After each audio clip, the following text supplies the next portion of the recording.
Hello, and welcome to the Hamumu Halloween Home Horror Hoedown. I am your host, Mike Hommel. And I'm your other host, Solely Hommel. And we're going to take you through 31 scary movies through the month of October, like we do every year. But for the first time this year, we're going to do it entirely in audio format. We like to mix it up every year. One thing you need to be aware of is that we will be employing a truly ghoulish number of spoilers throughout all of these reviews.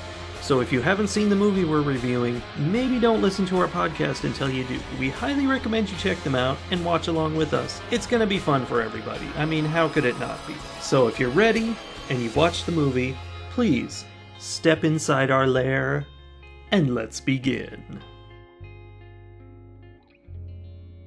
For our grand finale this month, we're not going to cover just one movie. We're going to do 4.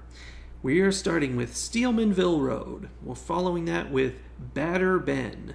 And then Bad Ben: The Mandela Effect. And lastly, the Crescent Moon Clown. What do these 4 have in common?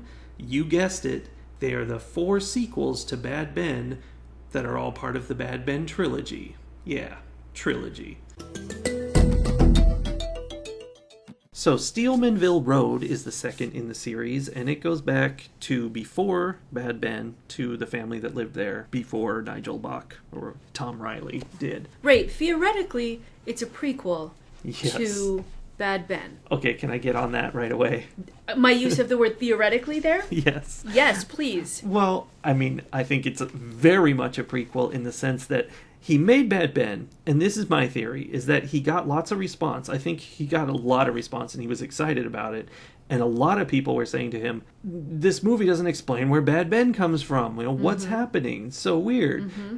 And in addition to that, they commented on specific elements. Ooh, can I talk about one of them? Okay. Can I talk about the picture? Yes. Because we noted that in our review. Yeah. That this picture that supposedly a child had drawn, we were like, no kid drew that. That is clearly an adult drawing a picture with crayons. Yes. And I think that is the biggest point. Knowing that that's what it looked like, and that in this movie, it turns out, hey, an adult drew that picture. Yes. We can surmise that Nigel Bach was reading the YouTube comments, etc., and was like, oh, dang. Okay, it looks like I know they what think to an adult do. did that. Huh. And so he basically went through all the criticism and commentary to create this script, as it were, of ways to explain how all these things happened. And it's ludicrous. Most of all, at the very, very end, the psychic lady, Mona, is burying Bad Ben in the backyard, and she talks to the grave in the most expository scene ever written, saying things like, "But be warned, if you do try to rise again, the caretakers will chain you up in the basement." Just because he couldn't come up with a way to make Bad Ben end up chained up. Right. I mean, that's hilariously bad. And she explained to the grave, "By the way, your parents are being cremated. I'm going to put their ashes in the attic." I'm like, Yeah. okay, well. It's like he had written all the parts he could think of, and then he's like, well, this still doesn't cover the chains and the ashes. So, well, I'll just have her say it. And the chains were in the basement already. Like, they Yeah. went down there with the baby, air quotes around baby, Uh-huh. and there's already a chain, like, hanging from the ceiling. And I'm like, I feel like we should address the fact that this basement came with chains. Free chains. Yeah, it was clunky. And I think I was comparing it to the remake of The Thing, which turned out to be a prequel. And did the same concept as what this did. But did it so smoothly. And then this was just so clunky. So my main complaint with this movie is that I know that Nigel Bach writes good dialogue. Or somebody does. I think he ad-libs good dialogue. Maybe that's my what guess. it is. Because the dialogue in Bad Ben was great.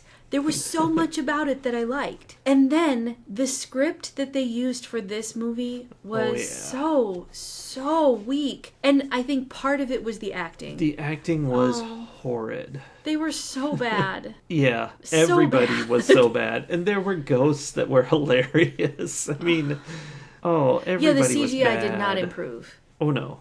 Nothing improved, and then big chunks of it got worse. Lots of big chunks. It was really disappointing. And I was also disappointed at how much of it was just straight up the first movie done with different people saying essentially the same lines and going through the same motions. Yeah. It was disappointing. It really felt like a high school play to me, like in many ways. But you know what I did like was Elijah, the evil ghost. Well, actually, I guess he was the good ghost. The black and white ghost. Yeah, the black and white evil ghost that's scared away by crosses, but is kind of actually good. I don't know. He had the same scary ghost makeup as the Charlie ghost in Charlie, the surprise burrito guy. Oh, he did. That's interesting. Oh, bird. Oh, one other thing. In this movie, backwards speaking was Latin again. Third movie. That is a really common thing. Yeah. And it makes me wonder, like, do these movie directors, like, listen to what backwards speaking sounds like? Because it doesn't sound like Latin. Yeah. Now, the other thing was that along with this kind of clunky creating it in order to end up in the right spot, they also shoehorned in this very complicated story about why the demon wanted to have a baby with this woman. Yeah, this whole history of the Leeds family. And it was like, it took all of the things that I have previously complained about, like writers rely on sexual violence too much and all of these things. And it was like, there's rape and there's incest and there's Satanism and like just all, like basically everything, the most horrific that you could think of. And they just kind of crammed it all into one like town folklore scary story sort of thing. And well, that's why he's bad Ben and not good Ben. Right? But it was so, again, it was so clunky and it was so just like, here's a long narrative that Mona is going to give. Oh, forever. With intermittent interruption by Rachel laughing during this story. Well, she was like, yeah, that's crazy folklore we always hear around here. I don't know. But they just massively overcomplicated what should have been really simple. You know, like some kind of ritual summoned this demon that's now in the basement. Boom. Right. No, it was very complicated. So many layers of just ridiculous. Like the caretaker ghosts, there's a whole group of ghosts, and then at the end Elijah's all, can I cross over now? And they were like, yes, come with us. Oh, Elijah. Yeah. I feel like we were warned that this was one of the weaker movies in this series. I wasn't expecting it to be this weak. No, it was shocking. I'm a little bit concerned because I have to admit, I have very, very high hopes for Mandela Effect, and I'm a little bit concerned that I might have set the bar too high. Well, we'll find out. I guess we will. So how are you going to rate Steelmanville Road? All right, this is a terrible movie. It's not good, but it was pretty fun. It wasn't like Charlie fun by any means. So I'm going to give this one shoehorn out of 5. Yeah. Very nice. So if I remember correctly, I gave Bad Ben a 5. You did. I really appreciated Bad Ben. Uh-huh. I did not appreciate this movie. No, I can understand so that. I am also going to give it 1 shoehorn out of 5, which I feel is going to come across as a dramatic tumble and a change in my standards, I guess. But it just felt like it was that different to me. It was. It was a totally different experience. And I gave the other one a lot of credit because his actors backed out and a lot of the people who were going to help him backed out, and he ended up doing it all alone, and that made it more impressive. He wasn't working alone, and he picked not the right people to help him. Yeah. He would have done better alone. Yeah, definitely. I mean, the original movie was cheesy and dumb, but it reminded me of Leaving DC, but nowhere near as good as Leaving DC in terms of quality.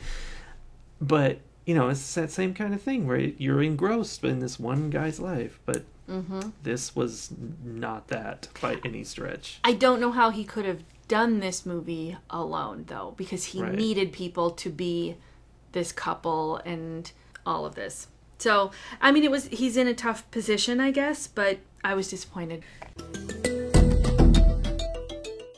So, Badder Ben is the 3rd movie in the series. It is. And this one is about the paranormal investigators who come to investigate the story of Tom Riley disappearing. Right. So this is like, now we're after the first movie. The second Right. movie was before, now we're after again. And Tom Riley disappeared. We know he was, attacked by Bad Ben in the basement. Right. And Jackie and Schmitty and David have all come to record like what is it? It's like a podcast, right? No, they were making a video. I mean, I guess it could be a video podcast. I don't know. A documentary. Okay. They wanted to make a lot of money. I know that. They were very excited about the money this was going to make them. And one of the very first things that they discover upon arriving at the house is that Tom Riley is not dead. Not even a little dead. Although he does seem changed to me. He is now scared to an extreme degree. He has PTSD, they say.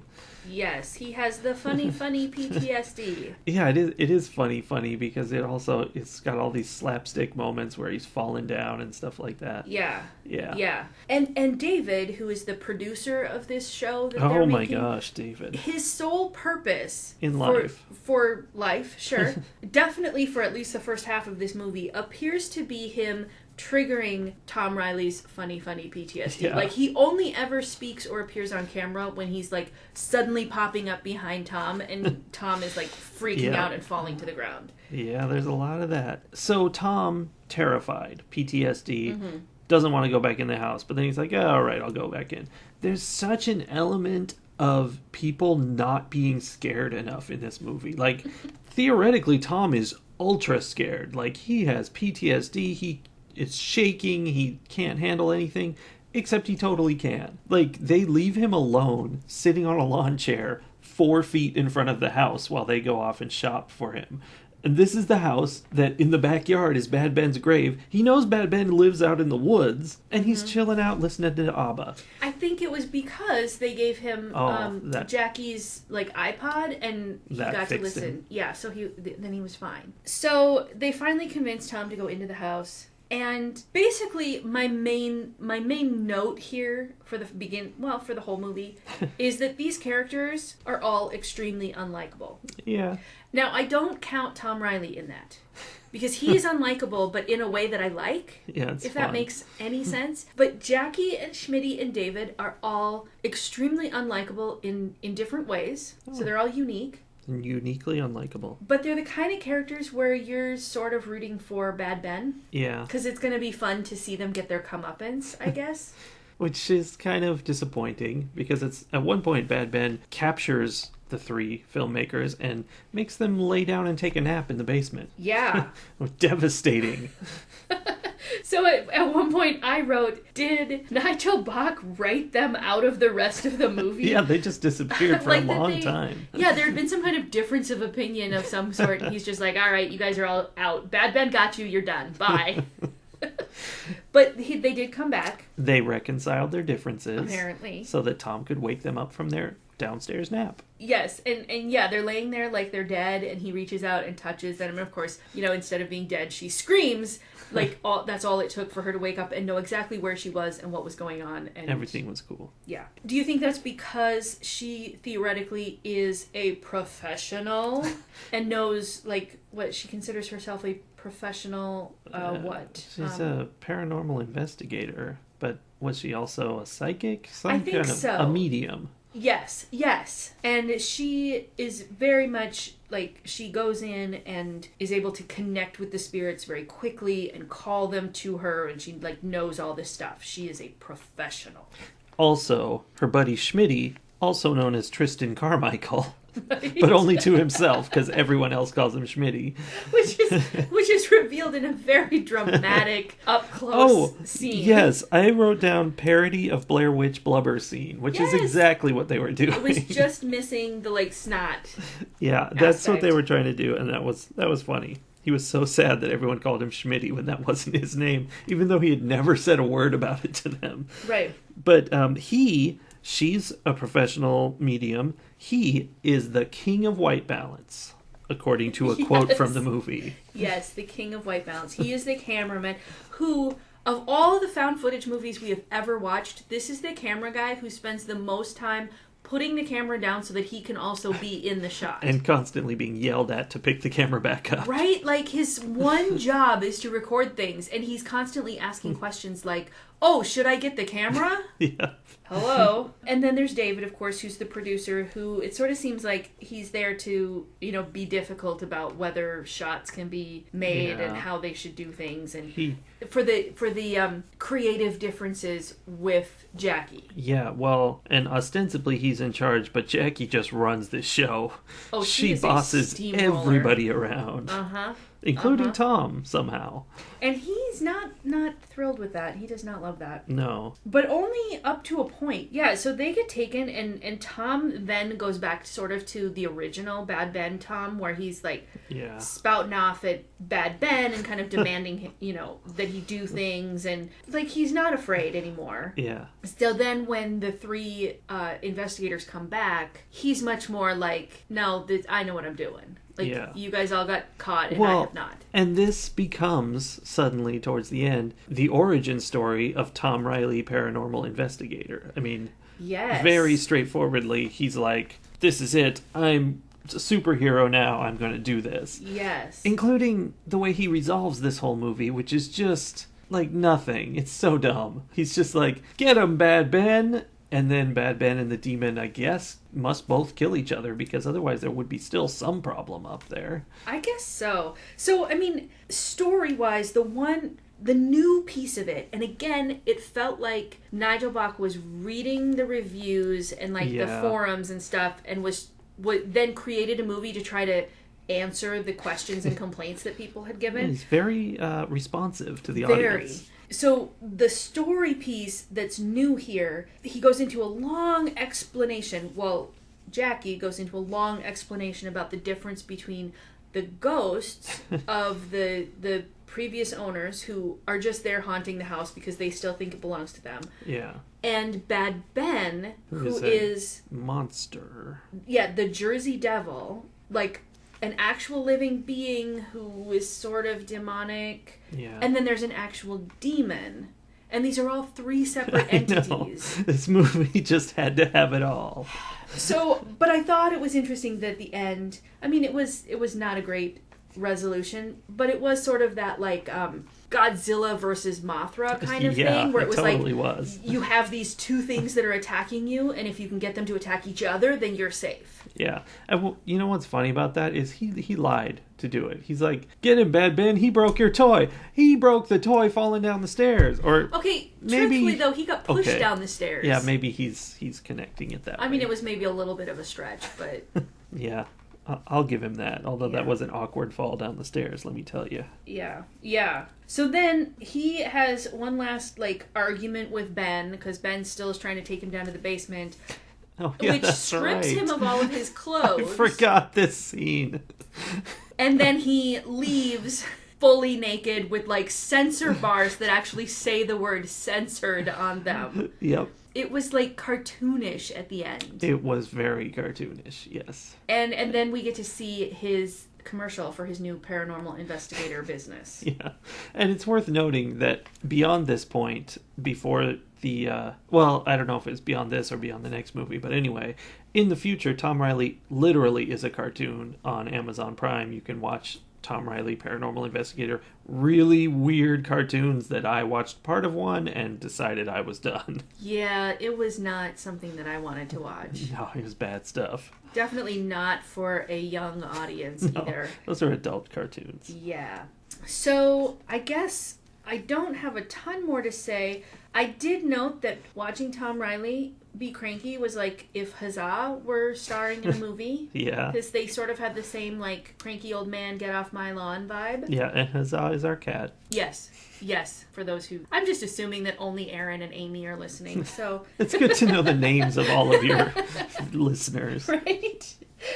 And then I do have a favorite line that I want to share. All right. Did you have a favorite line in this one? The only line I wrote down was, you are the king of white balance, but it's not my favorite. There were better lines, for sure. So, my favorite line was right around... It's also about Schmitty. Oh, yes. It's around the time that he reveals very dramatically that his name is Tristan Carmichael. Yeah, I love that. And after he has this very emotional interaction with the camera, he gets up and he starts flicking the lights. Oh, yeah. And he's clearly doing Morse code. And the other people ask him what he's doing, and he says, doing SOS And the light's, Morse code. No, you're not. You're spelling OSO, Einstein. It's the thought that counts, Tom. Okay, guys. That whole, like, from the 3/4 mark on, the movie was just a Three Stooges movie. It really was. Everything was ludicrous. It was intentional comedy. It's not just unintentional comedy. No, but it was was being intentional, very yeah. silly, and it was interesting. It was fun. Yeah, it was. It was. I was happy to have Tom Riley back. Yeah. Because Nigel Bach is a better actor than any of the people that he hires to be actors with him. Which is sad. He's not, like, great. No, But not. he is by far the best actor of all of the people who've been in the Bad Ben movies. He's really good with dialogue, and so I enjoy seeing him as a character. I guess for my favorite line, I just want to say I don't have the actual line, but at the beginning, Jackie has hacked into all the unprotected cameras within a 5-mile radius, and then the best part is right after that when they show the facial recognition system locking onto Tom and comparing him with his image. That was amazing. Engaging facial recognition system. That was great. So, let's rate this one. What do you think? So, Badder Ben, it's not as good as Bad Ben, and I don't know that it's really not, but I think the impact of it wasn't as impactful. For sure. I am a writer. Agree with that. But it was nowhere near as disappointing as Steelmanville Road was. Definitely. So, I feel like I am going to give Badder Ben 3 Tristan Carmichaels out of 5. I'm going to put it right in the middle. I gave the first one a 5, the second one a 1. I'll give the third one a 3. All right, that makes sense. How about you? For me, it was really interesting to see that the technique is an order of magnitude better than the original Bad Ben, which is funny because Steelmanville Road was awful. But he actually used a real camera this time, like you could tell, even though they still also used the GoPros from the original movie. Right. And, he hired real actors, some of which could kind of act, and, there were scenes and dialogue and whatnot. And so it was, like, closer to being a real movie, and there was fancy CGI, sort of. It was better CGI than Hideaway, I'll give him that. Yes, it was.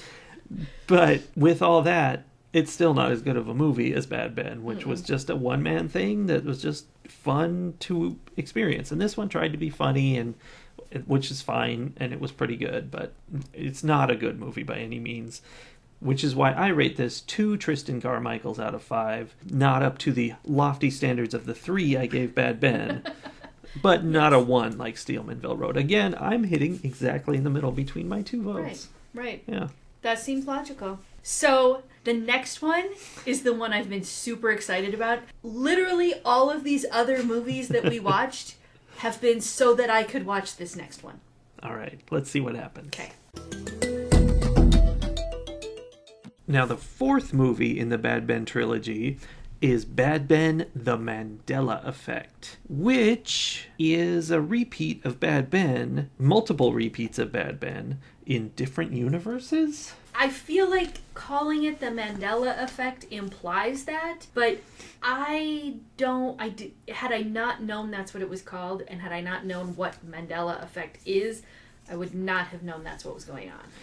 Yeah. Here's what I say is going on. Okay. Nigel Bach wanted to make more horror movies. And in fact, in this case, he wanted to make short films. He was like, I've got lots of little ideas for horror movies, but I only own one house, and I'm the only actor I've got, so how can I do it? And he said, I know, I'll pretend it's all variations of the first movie, even though one's about a creepy doll, one's about a sort of creepy clown, one's about nothing, and one's a fun ending.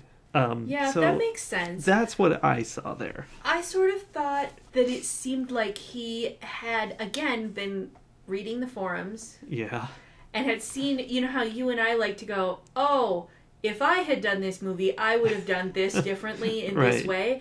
I feel like he was reading people talking about those things, and he's like, ooh, that would be fun. Let me make that as a short, and let me make that as a short. Yeah. And he just sort of seemed to be having fun with it this time. Yeah, I thought it was pretty fun. It was one big downside to this for me was it's a short movie. It's 67 minutes long, but it was boring. Like large chunks of it. There was a 5-minute scene of him sleeping. That could have been cut.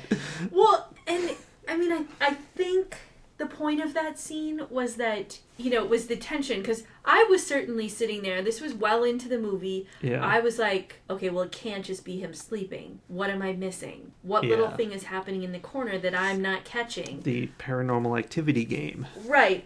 But it was a long time of nothing happening before really the long. Paranormal Activity occurred. Which, I mean, fair enough, that is actually what happens in Paranormal Activity, but I don't know, I didn't know to expect it here, I guess, was the thing. I was just like, okay, he's napping. So, of the different resets, the different universes, doll universe, clown universe, call the doctor for deja vu universe, and then the...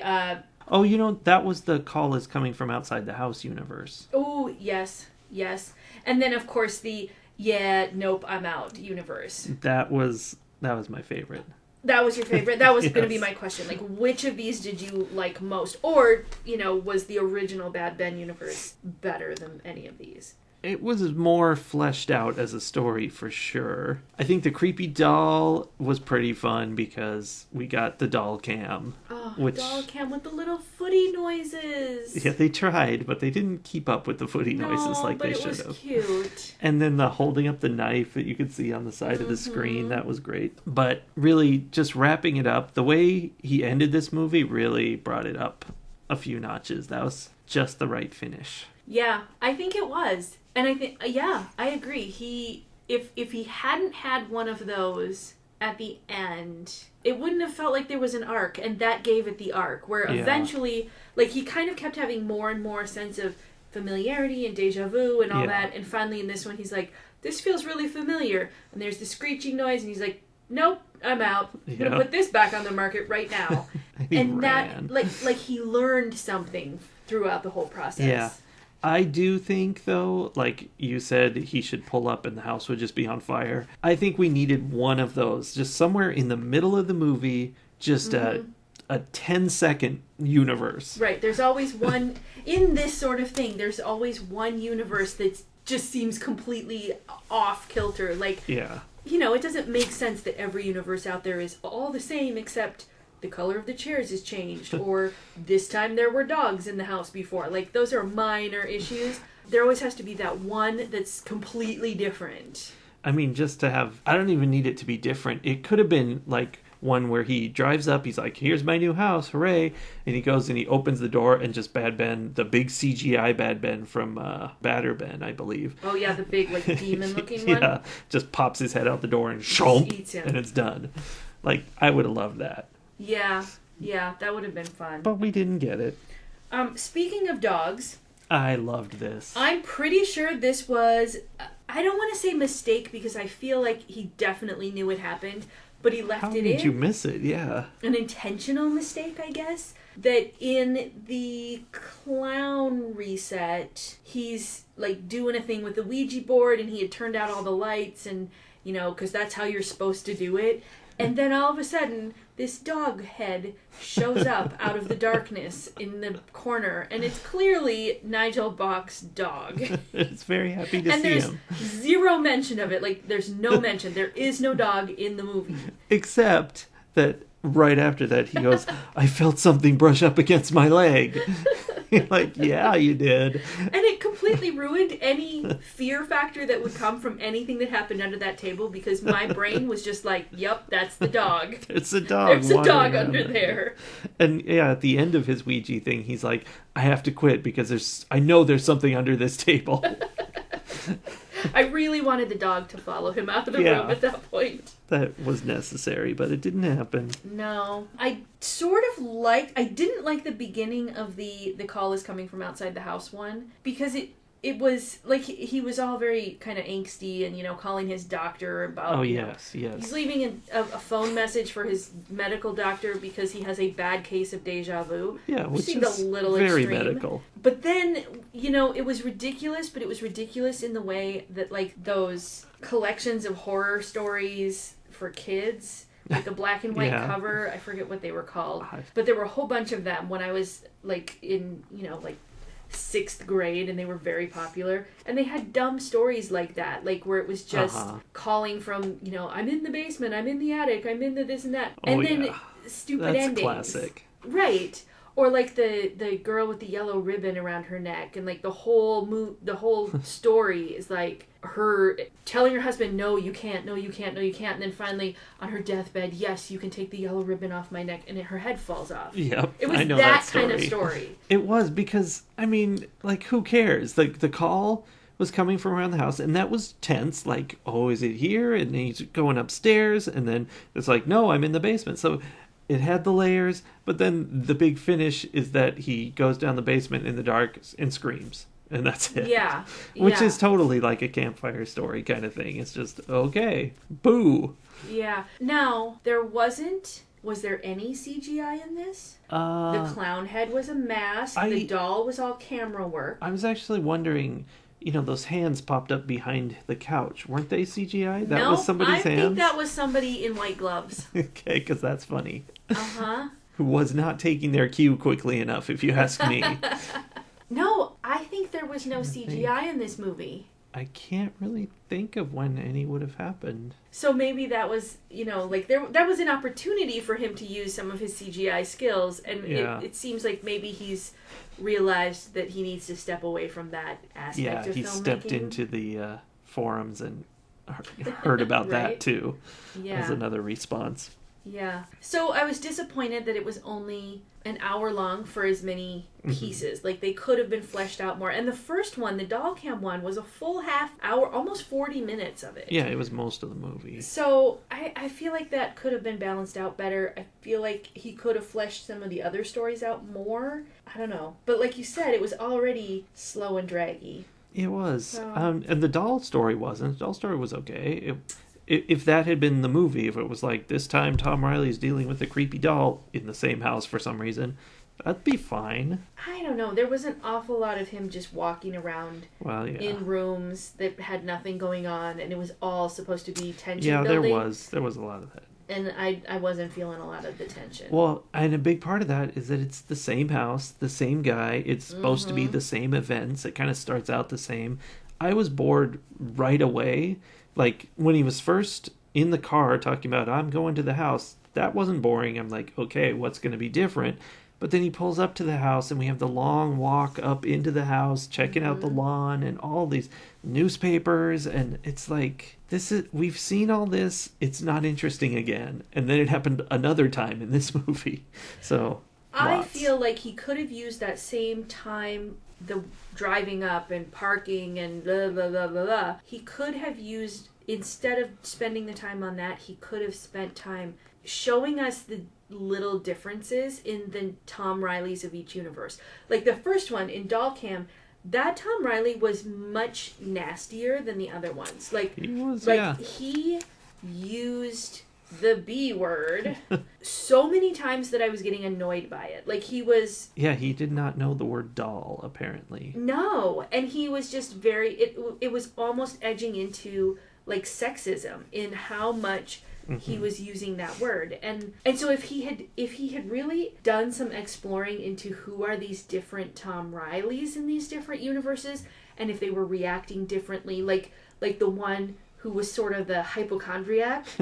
Work on that, like, build that up. That would have been interesting. Well, I think for me what I needed was editing. Like, this, was very found footage movie, obviously, but it took that found footage feel of, this is the real footage, so let's watch it all as it really happened. But it should have been cut way down to just have the important events. Are you suggesting that perhaps the lengthy scene where he picks up the paper where he finds the doll and throws it in the trash but drops some of the dirt and then sweeps it up and then vacuums, like, do you think perhaps that was not a necessary shot? And the classic napping scene also, a little bit long. Yeah.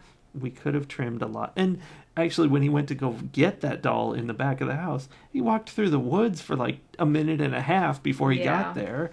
Yeah. We didn't need it all. I feel, an editor could have tightened it up a little bit. And then he would have had time.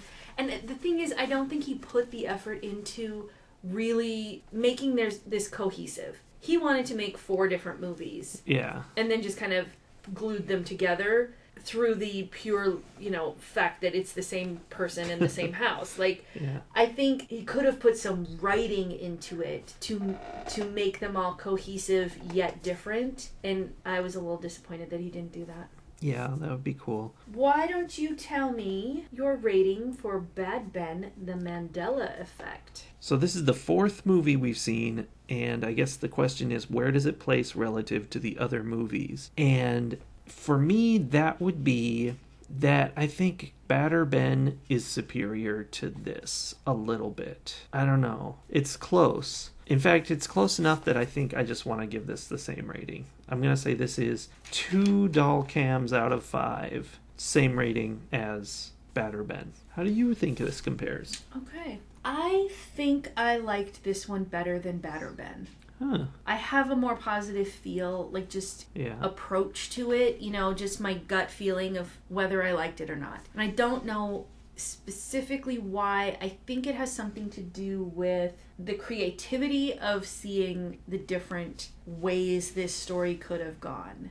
I like that. I think it was done weakly. It could have been much better, but I like that better than I like the storyline of Badder Ben, which felt weaker. That being said, going by what we've been doing, that, I should give it like a 4, but this was not a 4 movie. So I'm going to give it a 3.5. 3.5 doll cams out of 5 for this one. Yeah. All right.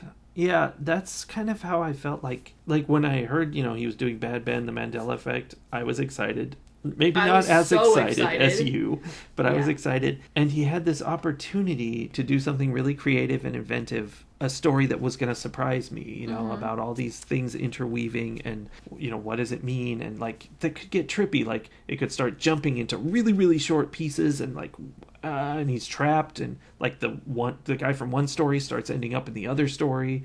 I don't know. There's a lot of room for subtlety in that idea, and there was no subtlety in the execution. Yeah, all he really did was make a bunch of little Bad Ben movies. Yeah. So it was disappointing. Yeah, I agree.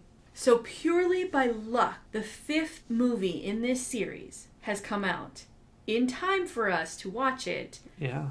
Before we have to post this podcast. Just a few days ago. So, lucky you, dear listeners, there's one more Bad Ben movie review coming up. The final movie in this amazing, I don't know, Bad Ben trilogy. You mean part 5 of the trilogy? Part 5 of the trilogy is called The Crescent Moon Clown. And I believe it is supposed to take place last in the series, timeline-wise. And it has an entirely different cast. Well, of one. a single... completely different person. Yeah. But theoretically, the people in the house are the owners. A new family. I guess this is the family that bought the house from Tom Riley, assuming that it was in the universe in which he was walked in, saw it was haunted, and was nope, this is going back on the market. I didn't even consider that. I was thinking of the original Bad Ben movie, and then Badder Ben, in which I don't think he sold the house. I think he lost the house. He couldn't make the payments and he just walked away. So they bought it from the sheriff's sale again or something. Maybe? I don't know. But the fact that he shows up again at the end of this one, he just walks in he still owns the place. He's which I guess makes sense because all his stuff is still there. Okay, so the wife's biological mother. She had that furniture. And then the couple lived there for 5 minutes. No, at least 9 months. Oh, right. Yeah. Right, because there was a baby. Okay, so the couple lived there for, let's say, about a year. And they disappeared, or were murdered. Oh, murder-suicide. Yeah. That's what they said. Then Tom Riley buys it at the sheriff's auction.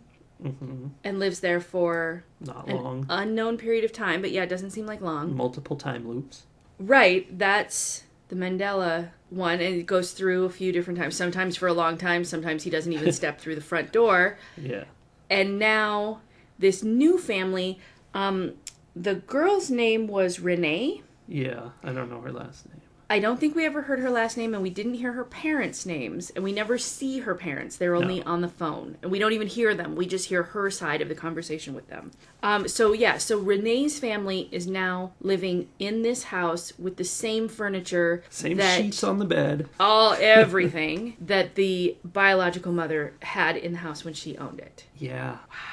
This is popular furniture, which gets to my core thesis to the entire series. Okay. Which is that this movie series, all of it put together, is a Zillow ad for this house, in which he talks up the house. He's like, oh, it's got 4 bedrooms, 5 bathrooms. What a deal I got at this sheriff's sale, only having to pay this much. And then, like, throughout the movies, like in this most recent movie, there's a point where the girl goes upstairs and she's like, I got my own washer and dryer up here.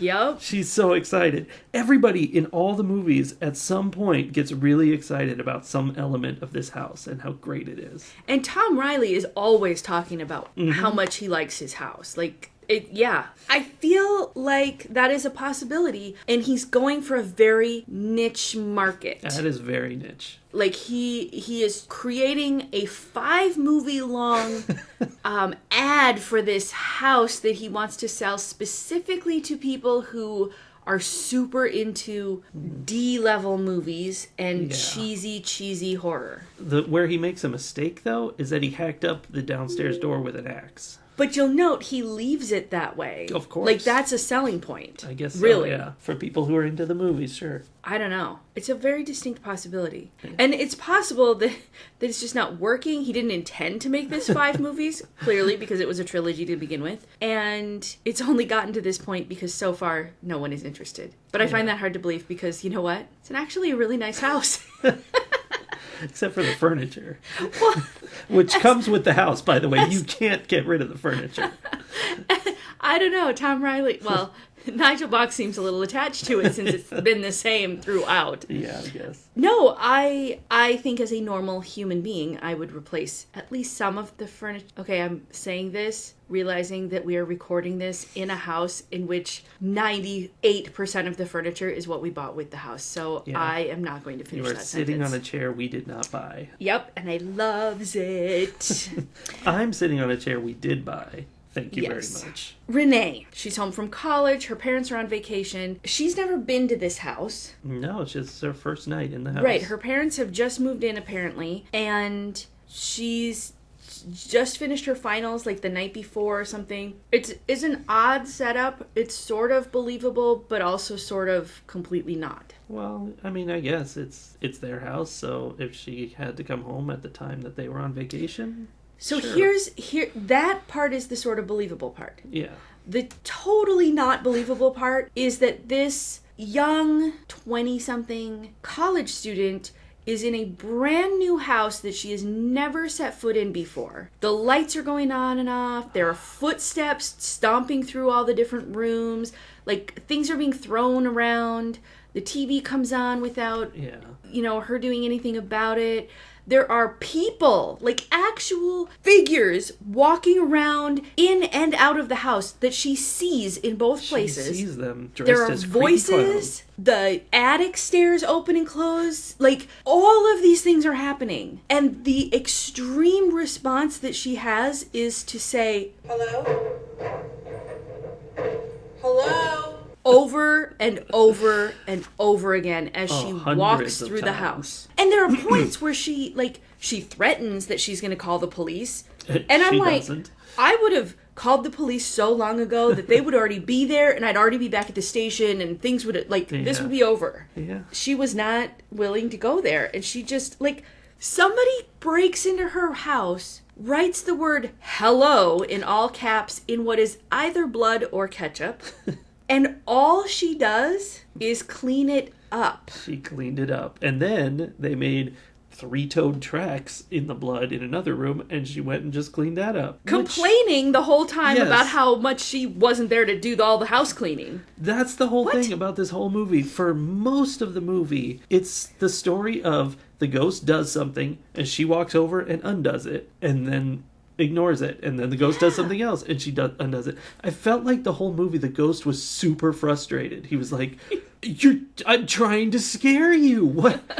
Don't just keep changing everything I do. Yeah. Have a little respect for the ghost. So, and what I realized in this is that what makes horror movies scary... It's not this. No, a large part. I mean, obviously it's not the only thing, but a large part of what makes horror movies scary is that you have those mirror neurons, I've mentioned before, that cause you to have similar reactions viscerally to what you're seeing on the screen. So when the people, as dumb as it is that there's like teenage girls who are screaming and flailing around and falling down and overreacting to everything, it's helping cause you to have a like internal effect, right? Yeah. This girl had no affect about any of it. The only thing that she was feeling was annoyance. Yeah. And so therefore the only thing I was feeling was annoyance. Well, I think towards the end of the movie she started to get scared, but this is a Bad Ben staple that the characters really don't care that there are ghosts there. At most, they get annoyed or they push back against them. It's very strange, and I think it's Nigel's concept. Like, he's like, it's not that big of a deal. He's very pragmatic, and he's just like, sure, the door opened by itself, but we can close it and lock it, and then it'll open again, and we can do it again. It happens in all of these movies, and apparently that's how he thinks people are. It's possible that that's how he is, and the interesting thing is, I buy that as Tom Riley's character. Like, Tom Riley's character refusing to be afraid, I was like, yep, I am on board with this. It's unique, original. Until in Badder Ben, when he was terrified and had PTSD. Right, which in the making of video, we realized was his attempt at comedy. Yeah. Not so much. Anyway, I don't buy it with this character. It doesn't feel realistic to me. Now, that kind of moves into an issue that I had with the end of the movie. Because I ended this movie wondering if it was in fact super racist. If the ending, the finale of the movie was super racist. I don't know about super, but I mean, it hinges on the idea, the joke premise that we've all heard of, you don't touch a black woman's hair. Right. And so she flips out and scares the ghosts away, which was funny. But at the same time, if Nigel Bach wrote it, but you know what? Most of this movie was ad-lib, so maybe that was the actress's idea. And she was like, I know how we can end this. It's possible. And see, that's why I ended kind of conflicted, because I'm like, that kind of a joke, it sort of depends on who's telling it and what the purpose of telling it was. Yeah. And having seen all of these movies and knowing that they are directed and written by a middle-aged white guy, it felt not appropriate. Yeah. But you're right. If it was an ad-lib, maybe it was more appropriate. I don't know. Considering that the audience also feels like sort of a middle-aged white guy audience, again, that makes it feel less appropriate. Yeah. But I don't know. I would be interested in hearing what actual black people think of that and how they reacted to it, because, I mean, that's what makes it racist or not, really. But the fact that she was just annoyed through the whole movie, and that then the ghost finally annoyed her to the point of snapping and like lashing out at him and basically chasing him away, I'm like, oh, okay, well, there's a little continuity there. It didn't work for me as a movie, but I kind of see the character continuity. Now, the other fun part about this movie is that I do think there was no script, because nothing happens for the whole movie. It's just unbelievably repetitive and slow. Like I said, Ghost does something, she undoes it. Ghost does something, she undoes it. For the whole movie, she's shutting doors. She, over and over again, she will, like, for example, she'll walk out the front door and look out into the darkness and be like, hey, what's out there? And go back in. Hello? Yes. Hello? Yes, she'll say that. She says that in every room of the house. Yeah. And it's like nothing going on. So I think if they had just planned this out, they could have had an escalating thing. Like, the one good part, not really a good part, the one thing that felt like it was part of something bigger was when she was reading her scary book for some reason, and she found chattering teeth underneath it. And I was like, oh, so the clown is doing clown things at her for just this one moment. Sure. But then for the rest of the movie, all the clown did was walk around with an axe and not do anything. Just walk around. Yeah. They were the least intimidating, least intrusive ghosts. I mean, they were a little messy and not great for the electric bill. Yeah. Always turning on lights. But still, like, I don't know. And again, in the making of video, he talks about... Now, he doesn't talk about this movie in that video, because he just talks about the first three. But he talks about how even in those 3, he went around his house and looked for things that looked scary and spooky. It feels like he made this movie without writing a script and without going on a shopping trip.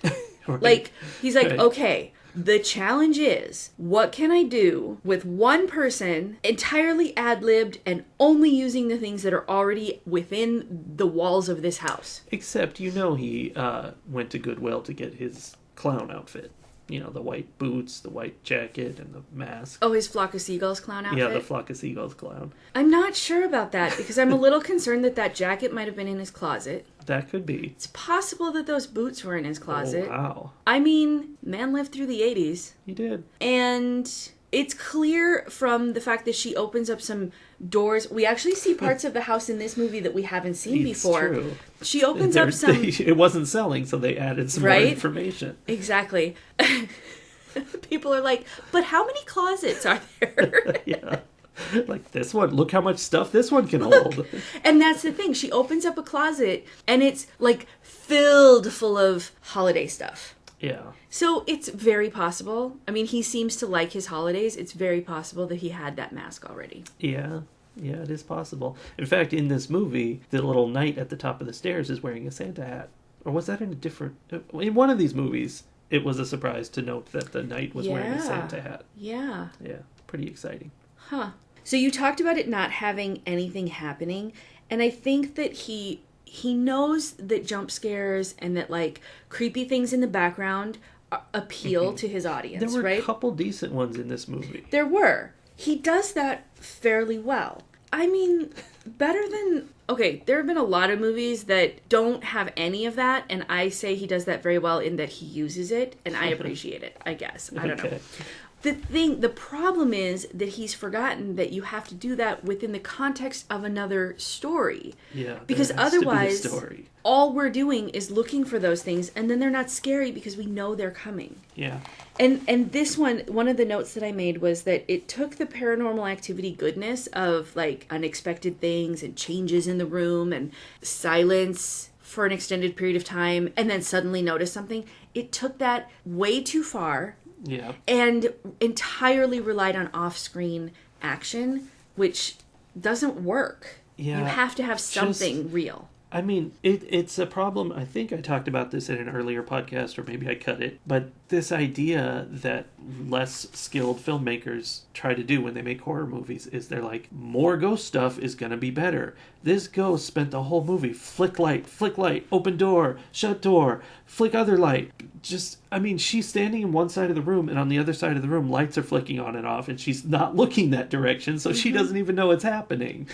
And honestly, the fact that she was never... I mean, not that I wanted her injured necessarily, but like the fact that she never suffered any consequences other than having to clean stuff up. She lost her phone. And losing her phone. The consequences to having the ghost in the house were so minor that I was like, this ghost is not dangerous. No. I completely lost all fear of it. Because it seemed like it couldn't hurt her. Yeah, because it would keep turning on lights, which is not what they're supposed to do. Like escalate a little, buddy. Yeah. It's not working. You gotta raise the pressure. When you're being ignored, you gotta raise the pressure. And then the clown takes her phone, and then we have a long extended sequence of the clown wandering around using the phone to show where he's going. It was so boring and so pointless. And he just goes to all the same places that we had already watched her wander around 3 times before.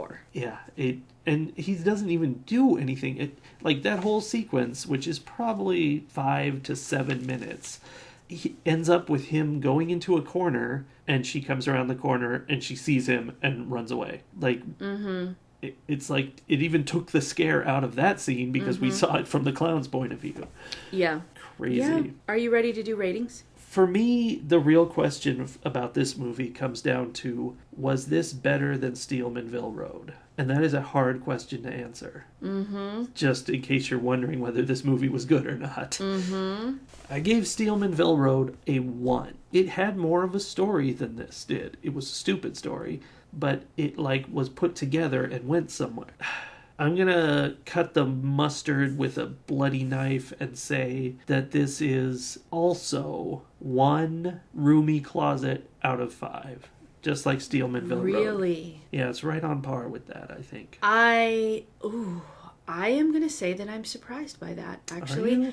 I am. And I am surprised at what that means for how our ratings are going to compare on this movie. You give it a 5? I am not.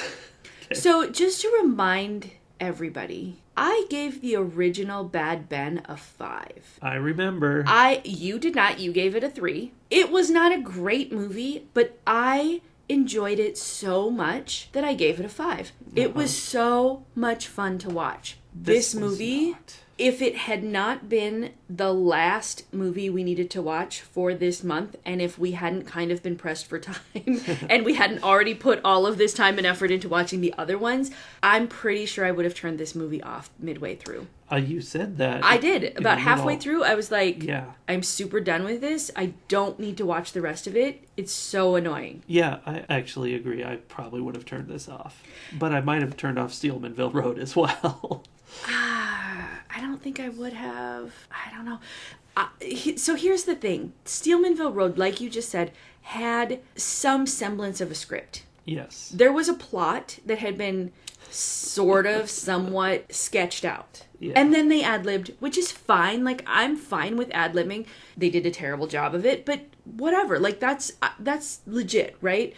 You have your plot points, and then you let people do their thing. Blair Witch was like that, right? This, he tried to cheat and not sketch out the rough plot points. Like, there was no story here. I know. Do you think that he just had the things wandering around the house and then created that scene at the end where they did the book and just on the fly and he was like, oh, so the clown needed to be done by a witch? It sort of felt like that because they did not feel like witches to me. I thought they were creepy priests of some kind because they were like male-looking figures in black robes. Yeah, it was like the Scream guy. Yeah, I think it was a Scream mask. Yeah. It was just a black robe with a white mask. Not something that I would call a witch. No, they weren't very witchy. So all of that being said, I give the Crescent Moon Clown my second 0 of the month. 0 I'm giving roomy it 0 closets? roomy closets Who's going to buy out a of house 5. with 0 roomy closets? I would not buy this house. Wow. All right. I can't It's believe it's very a 0. sad, but I'm I think gonna you're do being that. a little liberal with your zeros these days. I'm very concerned about you. So this movie and the open house, nope, I stand by my zeros this month. The open house.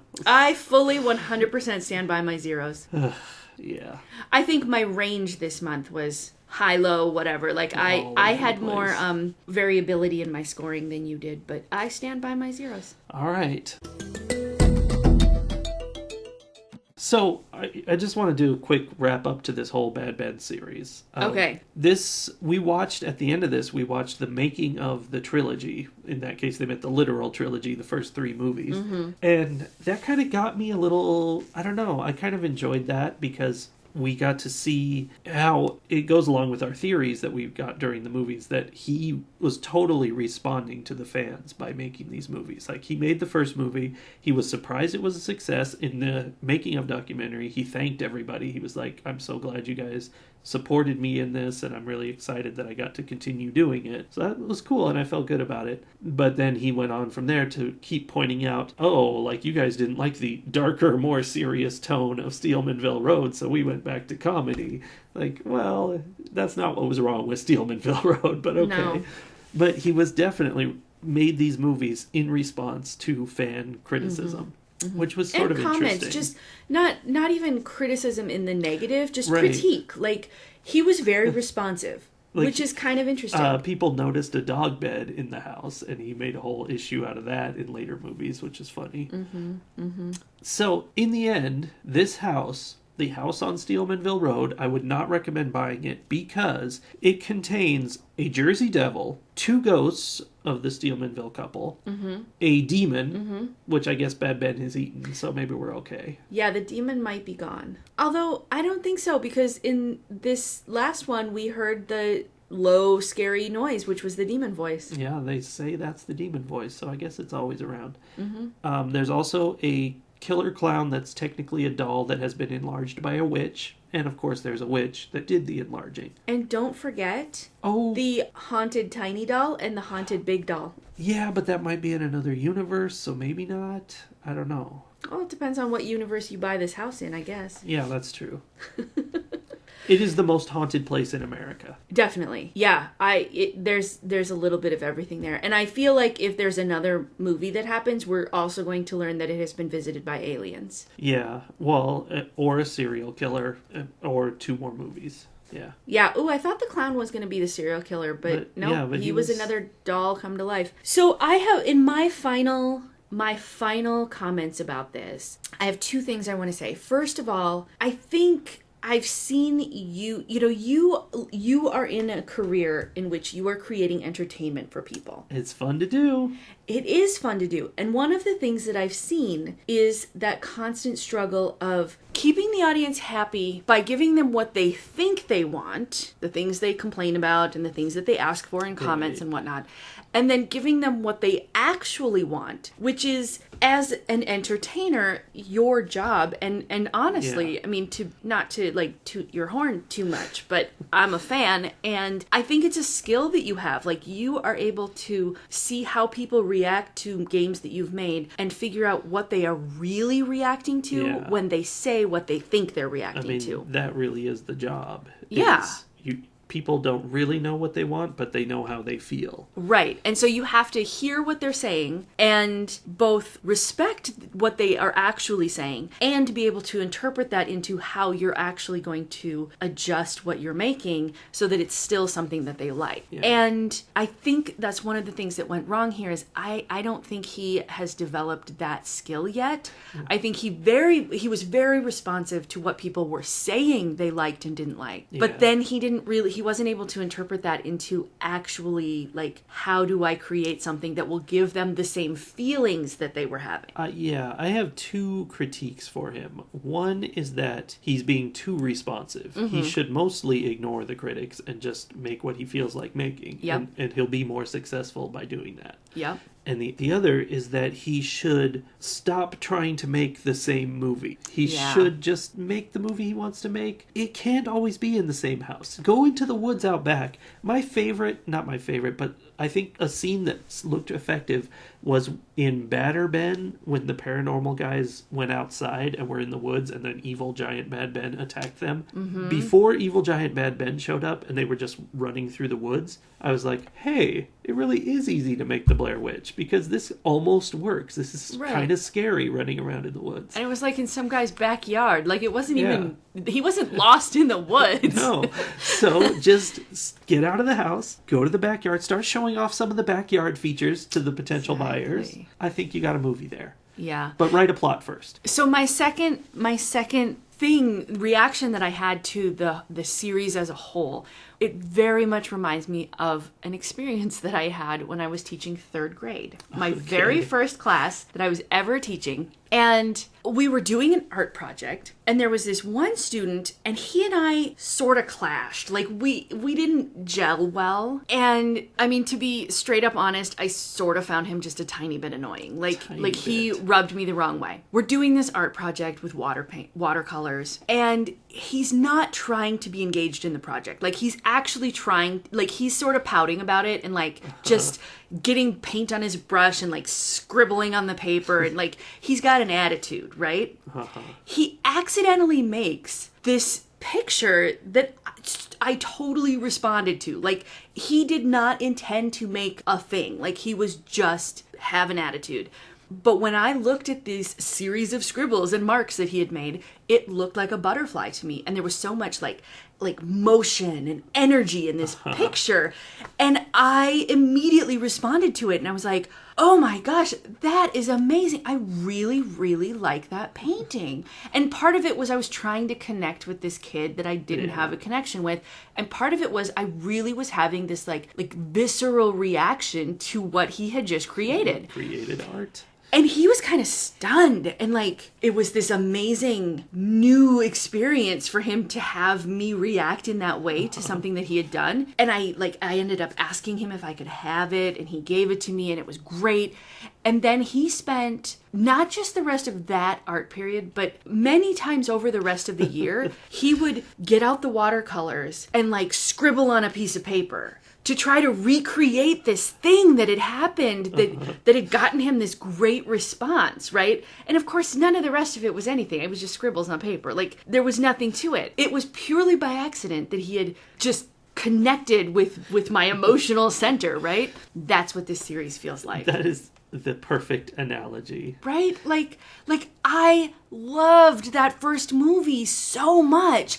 And then all the rest of them, I'm just like, oh, Nigel, buddy, you're trying too hard. He is. That's what it is. He's trying too hard. You gotta ease up. Like, go do something. Figure out a new project that you're excited about. And maybe I'll be excited too. But stop trying to get me to be excited in the same way. Yeah, definitely. And I'd like our audience to know that that painting is actually framed and hung up in our house. True story. I still love that painting. Every time I look at it, I'm just like, that's amazing. Plus, then I have this like connection with this kid, and I think it did improve our relationship. But oh yeah, he just like accidentally made the right series of lines and colors and stuff that worked for me. And jump scares. You know, Nigel, he did something that worked for me in that first movie. And I really, truly hope that at some point he finds the confidence to actually write another movie and do it. Because I'm a little afraid that part of why he's not writing scripts for his movies now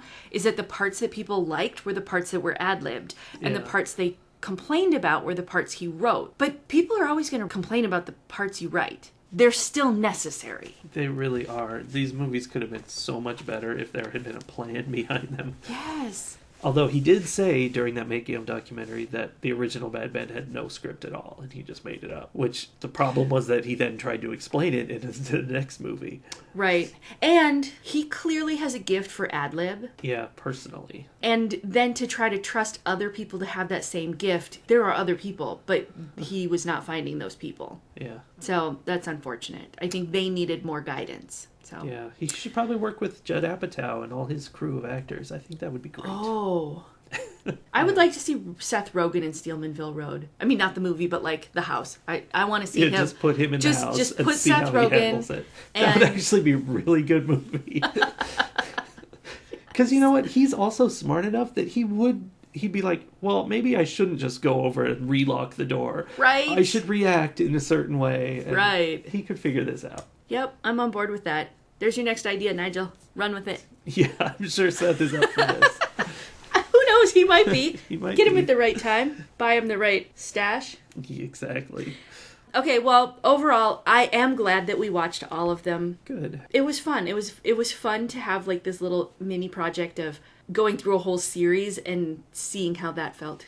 Yeah. And that's it for 2018, everybody. Yeah, that's the last movie. It might be the last podcast we ever do, except tomorrow, come back for one final Halloween Horror 2018 podcast where Mike and I talk about the month as a whole and kind of what we noticed with the movies we saw. We're going to put it all together. Maybe we'll find out the purpose of all those first lines and first shots. I wouldn't count on it, though. Yeah, don't hold your breath, you guys. I mean, if you've been listening, you see the kind of quality that we have. There's no script here. There's no script.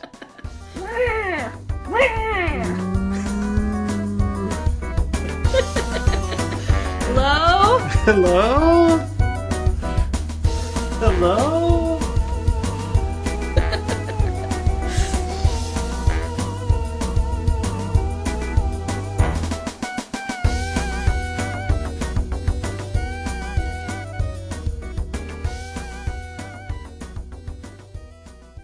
Boo!